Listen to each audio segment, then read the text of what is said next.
I remember the very first time that I went to Hajj. And alhamdulillah, Allah subhanahu wa ta'ala blessed me to go to Hajj many times. And it was the day of Arafah, and I had this brother that was with me.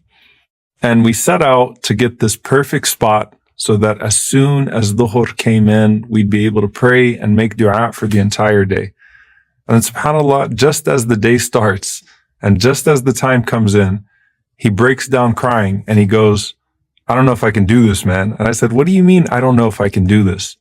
And he said, I've just done too much for Allah subhanahu wa ta'ala to forgive me. And I told him, you really think Allah subhanahu wa ta'ala brought you to this moment on this day at this time to not forgive you? And that's one of the tricks of shaitan, that he not only tells you that you're not worthy, but he causes you especially to miss out on the best days of the year by not realizing the tremendous opportunity that Allah subhanahu wa ta'ala has just put in front of you.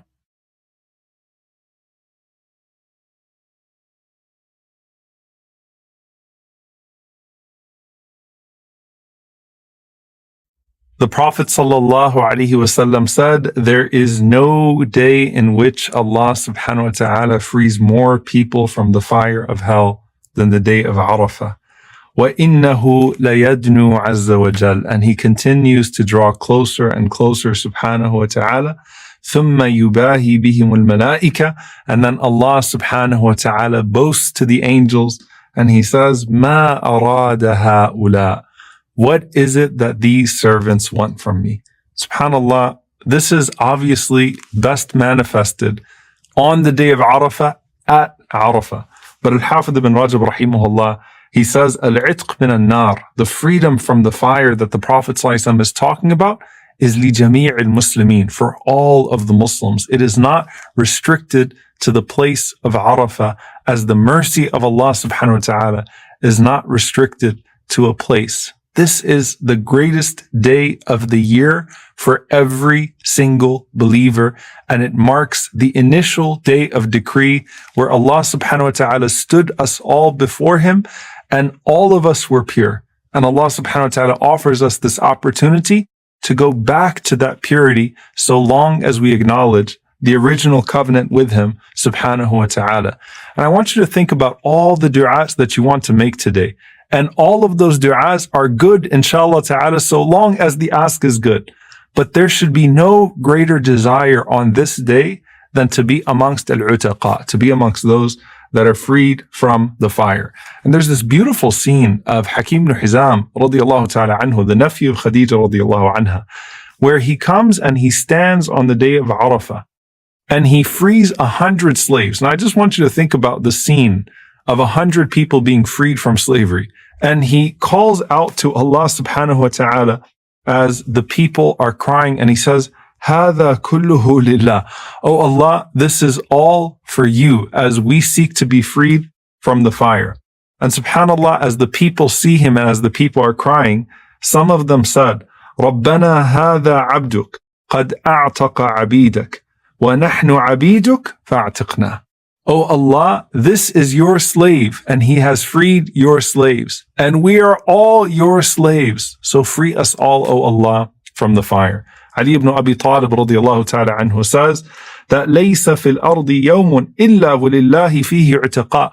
That there isn't a single day of the year except that Allah subhanahu wa ta'ala frees some people from the fire. And this is very important, by the way, in Ramadan and in Dhul-Hijjah. That it's not that these days are the only days or those nights are the only nights in which you could be redeemed. It's not that you have to wait for Laylatul Qadr or wait for the day of Arafah. It's that these are the times in which there are more people that are freed, more people that are forgiven than any other time of the year. And he said, there is no day in which Allah subhanahu wa ta'ala does not free people from the fire. And he says, and there is no day in which Allah subhanahu wa ta'ala frees more people from the fire than the day of Arafah. So he says, so continue to say on this day, Allahumma a'tiq raqabati min al-nar wa awsi' li min al-rizq al-halal wasrif anni fasaqat al-jinni wal-ins. O Allah, free my neck from the fire and bestow upon me plentiful, permissible sustenance, and remove from me the evil of jinn and man.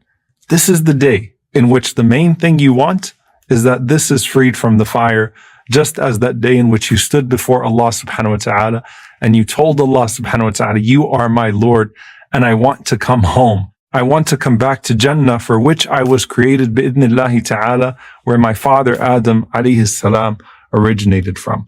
So let's look through this day and let's look through that dua bi'idhnillahi ta'ala.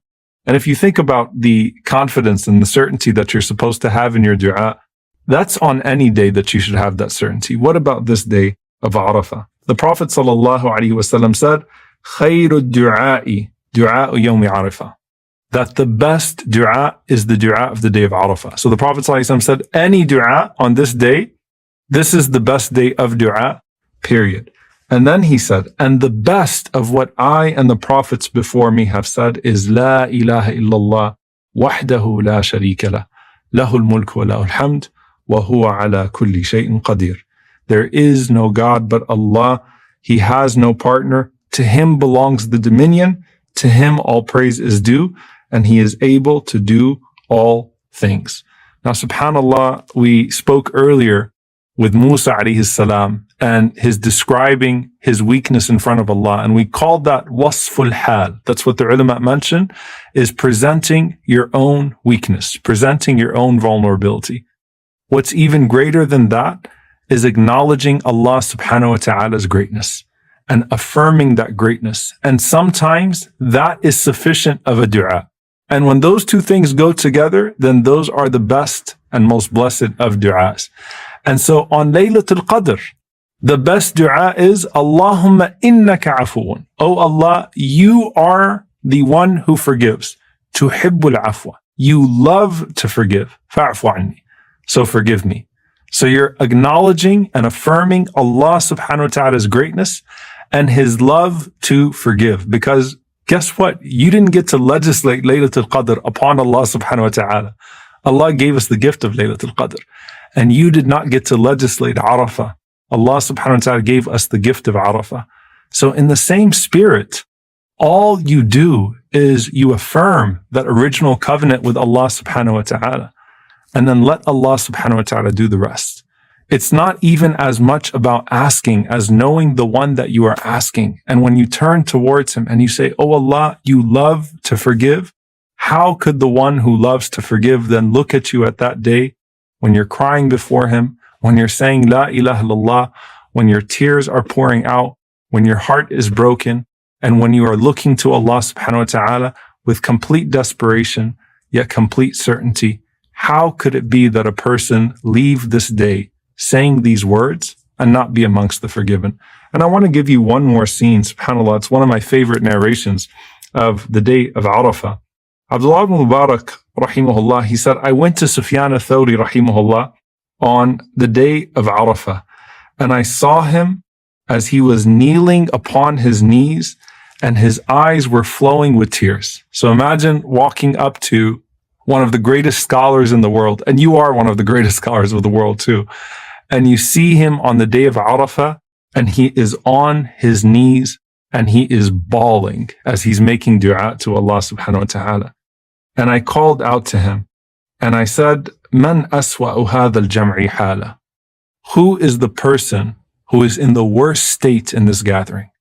Like with all of this happening, and he can see the connection that Sufyan has with Allah subhanahu wa ta'ala. On this day of Arafah, when we're making these du'as and we're calling upon Allah subhanahu wa ta'ala, who is the person in the worst state? And he said, the person in the worst state is الَّذِي يَظُنُّ أَنَّ اللَّهَ لَا يَغْفِرُ لَهُ. The one who thinks that Allah subhanahu wa ta'ala will not forgive him. That's the person who's in the worst state. If with all of this, you don't have a good assumption of Allah subhanahu wa ta'ala, a good opinion of Allah subhanahu wa ta'ala, then that is misery. Know the one that you're calling upon, and then the du'as will flow. And know that no one will be guided to make dua on this day and fast this day and pray to Allah subhanahu wa ta'ala on this day, except that Allah subhanahu wa ta'ala surely will give them something greater than he gives them anyway, because your Lord is always available to you and your Lord is always willing to forgive you. اللهم أعتق رقبتي من النار وأوسع لي من الرزق الحلال واصرف عني فسقة الجن والإنس.